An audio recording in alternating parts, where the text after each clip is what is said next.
നമസ്കാരം, UK മലയാളി ന്യൂസിലേക്ക് സ്വാഗതം. ബ്രിട്ടനിലെ പ്രമുഖ ലേബർ പാർട്ടി നേതാവും മുൻ ഡെപ്യൂട്ടി ലീഡറുമായ ആഞ്ചല റെയ്നർ തന്റെ പേരിലുണ്ടായിരുന്ന 40,000 പൗണ്ടിന്റെ നികുതി കുടിശ്ശിക പൂർണ്ണമായും അടച്ചു തീർത്തു. സ്റ്റാമ്പ് ഡ്യൂട്ടി ഇനത്തിൽ നൽകാനുണ്ടായിരുന്ന തുക ഒടുക്കിയതോടെ റെയ്നർക്കെതിരെയുള്ള അന്വേഷണങ്ങൾക്കും താൽക്കാലിക വിരാമമായിരിക്കുകയാണ്. താൻ മനഃപൂർവ്വം തെറ്റ് ചെയ്തിട്ടില്ലെന്നും HMRC തനിക്ക് പിഴയൊന്നും ചുമത്തിയിട്ടില്ലെന്നും റെയ്നർ വ്യക്തമാക്കി. ഇതോടെ ലേബർ പാർട്ടിയിൽ കീർ സ്റ്റാർമറിനെതിരെയുള്ള നേതൃമാറ്റ നീക്കങ്ങൾ ശക്തമാകുമെന്നാണ് രാഷ്ട്രീയ നിരീക്ഷകർ വിലയിരുത്തുന്നത്. തദ്ദേശ സ്വയംഭരണ തിരഞ്ഞെടുപ്പിലേറ്റ കനത്ത തിരിച്ചടിയുടെ പശ്ചാത്തലത്തിൽ പ്രധാനമന്ത്രി പദവിയിൽ നിന്ന് കീർ സ്റ്റാർമർ മാറി നിൽക്കുന്നതിനെ കുറിച്ച് ആലോചിക്കണമെന്ന് റെയ്നർ ആവശ്യപ്പെട്ടു. ലേബർ MPമാർക്കിടയിൽ നിലനിൽക്കുന്ന അതൃപ്തി സ്വാഭാവികമാണെന്നും ഒരു നേതൃമത്സരം നടക്കുകയാണെങ്കിൽ താൻ തന്റെ പങ്ക് നിർവഹിക്കാൻ തയ്യാറാണെന്നും അവർ സൂചിപ്പിച്ചു. എന്നാൽ നിലവിലെ രാഷ്ട്രീയ പ്രതിസന്ധി പരിഹരിക്കാൻ പാർട്ടി ഒറ്റക്കെട്ടായി നീങ്ങണമെന്നാണ് റെയ്നറുടെ പക്ഷം. അതേസമയം ലേബർ പാർട്ടിയിലെ ആഭ്യന്തര തർക്കങ്ങൾ രാജ്യത്തിന്റെ സാമ്പത്തിക ഭദ്രതയെ ബാധിക്കുമെന്ന് ചാൻസലർ റേച്ചൽ റിവ്സ് മുന്നറിയിപ്പ് നൽകി. നേതൃമാറ്റത്തിനായി പാർട്ടി MPമാർക്കിടയിൽ ചേരിതിരിവ് ശക്തമായതോടെ ലണ്ടനിലെ രാഷ്ട്രീയ കേന്ദ്രങ്ങൾ വലിയ ആകാംക്ഷയിലാണ്. എഡ് മിലിബാൻഡ് ഉൾപ്പെടെയുള്ള പ്രമുഖ നേതാക്കളും രംഗത്തെത്തിയേക്കുമെന്നാണ് റിപ്പോർട്ടുകൾ. മാഞ്ചസ്റ്റർ മേയർ ആൻഡി ബർണത്തെ അനുകൂലിക്കുന്നവരും നീക്കങ്ങൾ സജീവമാക്കുന്നുണ്ടെങ്കിലും സാങ്കേതിക തടസ്സങ്ങൾ നിലനിൽക്കുന്നുണ്ട്. ഇംഗ്ലണ്ടിലെ NHS ആശുപത്രികളിൽ ചികിത്സയ്ക്കായുള്ള നീണ്ട കാത്തിരിപ്പ് പട്ടിക കുറയ്ക്കുന്നതിൽ നിർണായക നേട്ടം കൈവരിച്ചതായി ബ്രിട്ടീഷ് സർക്കാർ. 2026 മാർച്ചോടെ 65% രോഗികൾക്കെങ്കിലും 18 ആഴ്ചയ്ക്കുള്ളിൽ വിദഗ്ധ ചികിത്സ ഉറപ്പാക്കുക എന്ന ലക്ഷ്യം സർക്കാർ വിജയകരമായി പൂർത്തിയാക്കി. 65.3% എന്ന നിലയിലാണ് നിലവിലെ കണക്കുകൾ സൂചിപ്പിക്കുന്നത്. ലേബർ പാർട്ടി അധികാരമേൽക്കുമ്പോൾ ഇത് 59%-ൽ താഴെയായിരുന്നുവെന്നും ഈ പുരോഗതി ആരോഗ്യരംഗത്ത് വലിയൊരു ചുവടുവെപ്പാണെന്നും അധികൃതർ വ്യക്തമാക്കി. ആരോഗ്യ സെക്രട്ടറി വെസ്റ്റ് സ്ട്രീറ്റിംഗ് ഈ നേട്ടത്തെ അഭിനന്ദിച്ചു. NHS ചരിത്രത്തിലെ ഏറ്റവും വേഗത്തിലുള്ള കാത്തിരിപ്പ് സമയക്കുറവാണിതെന്നും അദ്ദേഹം പറഞ്ഞു. സർക്കാരിന്റെ നിക്ഷേപവും ആരോഗ്യ പ്രവർത്തകരുടെ കഠിനാധ്വാനവുമാണ് ഇതിന് പിന്നിലെന്നും അദ്ദേഹം കൂട്ടിച്ചേർത്തു. ചികിത്സയ്ക്കായി കാത്തിരിക്കുന്നവരുടെ ആകെ എണ്ണം ഒരു മാസത്തിനിടെ 7.2 ദശലക്ഷത്തിൽ നിന്ന് 7.1 ദശലക്ഷമായി കുറഞ്ഞു. ഇത് കഴിഞ്ഞ 3.5 വർഷത്തിനിടയിലെ ഏറ്റവും കുറഞ്ഞ കണക്കാണെന്നും NHS England chief executive Sir Jim Mackey അറിയിച്ചു. എന്നാൽ ഈ പുരോഗതി നിലനിർത്തുന്നതിൽ വെല്ലുവിളികൾ ഉണ്ടെന്നും വിദഗ്ധർ ചൂണ്ടിക്കാട്ടി. ആശുപത്രികളിലെ അടിസ്ഥാന സൗകര്യങ്ങളുടെ പോരായ്മയും പഴയ കെട്ടിടങ്ങളും ശസ്ത്രക്രിയാ മുറികളുടെ കുറവും പ്രവർത്തനങ്ങളെ ബാധിക്കുന്നുണ്ടെന്ന് റോയൽ കോളേജ് ഓഫ് സർജൻസ് അറിയിച്ചു. നിലവിൽ വലിയ തുക ചിലവാക്കി നടത്തുന്ന താൽക്കാലിക പ്രവർത്തനങ്ങളിലൂടെയാണ് ഈ ലക്ഷ്യം കൈവരിച്ചതെന്നും ദീർഘകാല അടിസ്ഥാനത്തിൽ ഇത് എത്രത്തോളം പ്രായോഗികമാണെന്നതിൽ ആശങ്കയുണ്ടെന്നും കിങ്സ് ഫണ്ട് നിരീക്ഷിച്ചു. 2029ഓടെ 92% എന്ന വലിയ ലക്ഷ്യത്തിലേക്ക് എത്താൻ ഇനിയും ഏറെ ദൂരം സഞ്ചരിക്കേണ്ടതുണ്ട്.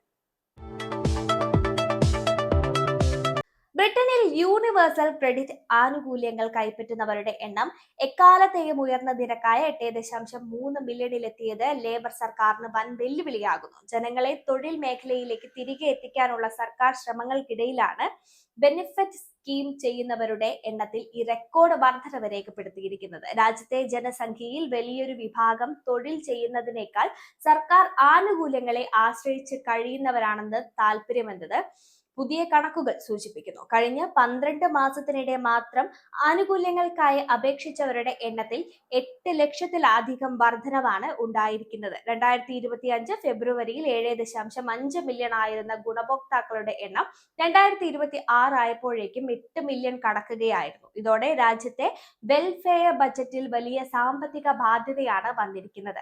തൊഴിലില്ലായ്മ വർദ്ധിക്കുന്നത് സർക്കാരിന്റെ സാമ്പത്തിക പരിഷ്കാരങ്ങൾക്ക് കനത്ത തിരിച്ചടിയായി മാറുകയാണ്.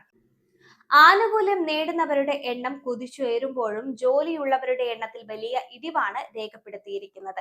നിലവിൽ യൂണിവേഴ്സൽ ക്രെഡിറ്റ് പട്ടികയിലുള്ളവരിൽ വെറും 3.1 മില്യൺ ആളുകൾക്ക് മാത്രമാണ് സ്ഥിരമായ എന്തെങ്കിലും ജോലി ഉള്ളതെന്നും കണക്കുകൾ വ്യക്തമാക്കുന്നുണ്ട്. ആനുകൂല്യങ്ങളെ ആശ്രയിക്കുന്നവരുടെ എണ്ണം വർദ്ധിക്കുന്നതിനൊപ്പം തൊഴിൽ വിപണിയിലെ തളർച്ചയും ബ്രിട്ടീഷ് സമ്പദ് വ്യവസ്ഥയെ ആശങ്കയിലാക്കുന്നുണ്ട്.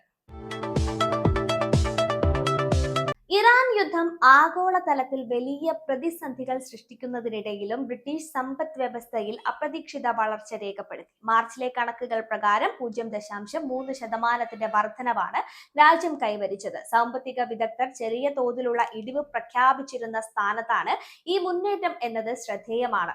യുദ്ധത്തെ തുടർന്ന് വരും മാസങ്ങളിൽ വിലക്കയറ്റം ഉണ്ടാകുമെന്ന ഭീതിയിൽ ഉപഭോക്താക്കളും ബിസിനസ് സ്ഥാപനങ്ങളും മുൻകൂട്ടി പണം ചെലവഴിച്ചതാണ് മാർച്ചിലെ ഈ പെട്ടെന്നുള്ള വളർച്ചയ്ക്ക് കാരണമായതെന്ന് ഓഫീസ് ഫോർ നാഷണൽ സ്റ്റാറ്റിസ്റ്റിക്സ് വിലയിരുത്തുന്നുണ്ട്. ഈ വർഷത്തെ ആദ്യ 3 മാസങ്ങളിൽ മൊത്തത്തിൽ 0.6% വളർച്ചയാണ് ബ്രിട്ടൻ രേഖപ്പെടുത്തിയത്.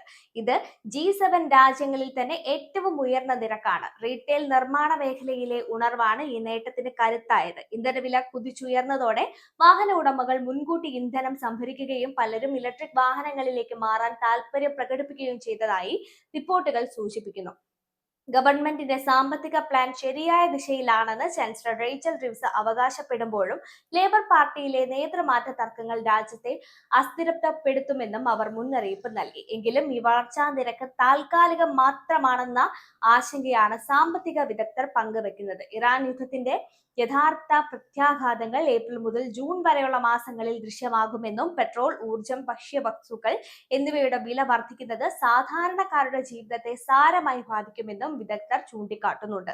നിലവിൽ കെട്ടിട നിർമ്മാണ മേഖലയിലും മെഡിക്കൽ ഉപകരണ നിർമ്മാണ മേഖലയിലും അസംസ്കൃത വസ്തുക്കളുടെ വില ഉയർന്നു കഴിഞ്ഞു. വരും മാസങ്ങളിൽ ബ്രിട്ടൻ ഒരു ചെറിയ സാമ്പത്തിക മാന്ദ്യത്തെ നേരിടേണ്ടി വന്നേക്കാമെന്നും റിപ്പോർട്ടുകൾ മുന്നറിയിപ്പ് നൽകുന്നുണ്ട്.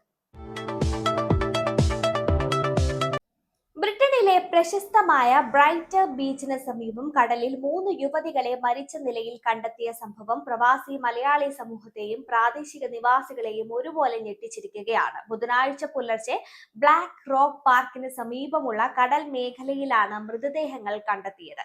ഒരാൾ വെള്ളത്തിൽ അകപ്പെട്ടെന്ന റിപ്പോർട്ടിനെ തുടർന്ന് തിരച്ചിലിനൊടുവിലാണ് എമർജൻസി സർവീസ് സംഘം സമീപത്തു നിന്ന് തന്നെ മറ്റ് 2 പേരുടെ കൂടി മൃതദേഹങ്ങൾ കണ്ടെത്തിയത്. മരിച്ച 3 യുവതികളെയും പോലീസ് തിരിച്ചറിഞ്ഞതായും ഇവരുടെ അടുത്ത ബന്ധുക്കളെ വിവരം അറിയിച്ചതായും സസെക്സ് പോലീസ് വ്യക്തമാക്കി. കൂടുതൽ അന്വേഷണങ്ങൾ നടന്നു വരുന്നതിനാൽ ഇവരുടെ വിവരങ്ങൾ ഔദ്യോഗികമായി പുറത്തുവിട്ടിട്ടില്ല. യുവതികൾ എങ്ങനെയാണ് വെള്ളത്തിൽ അകപ്പെട്ടതെന്ന കാര്യത്തിൽ ഇപ്പോഴും വ്യക്തത വന്നിട്ടില്ലെങ്കിലും സംഭവത്തിൽ മറ്റാരെങ്കിലും ഇടപെട്ടതിനോ ക്രിമിനൽ പശ്ചാത്തലത്തിനോ ഉള്ള തെളിവുകൾ ലഭിച്ചിട്ടില്ലെന്നും പോലീസ് അറിയിച്ചു. നഗരത്തെ സംബന്ധിച്ചിടത്തോളം ഏറ്റവും ഹൃദയഭേദകമായ വാർത്തയാണിതെന്ന് Brighton and Hove City Council നേതാവ് ബെല്ല സാങ്കി പ്രതികരിച്ചു. അപകടത്തെ തുടർന്ന് ശനിയാഴ്ച നടത്താനിരുന്ന പാഡൽ ഔട്ട് പ്രതിഷേധ പരിപാടികൾ ഉൾപ്പെടെയുള്ളവ റദ്ദാക്കിയിട്ടുണ്ട്. തിരമാലകൾ അപ്രതീക്ഷിതമായി അപകടകാരികളാകാറുള്ള കടൽ തീരത്ത് സുരക്ഷാ ക്രമീകരണങ്ങൾ വർദ്ധിപ്പിക്കുന്നതിനെ കുറിച്ച് അധികൃതർ ചർച്ചകൾ ആരംഭിച്ചു കഴിഞ്ഞു. വാർത്തകൾ പൂർണ്ണമാകുന്നു. നന്ദി, നമസ്കാരം.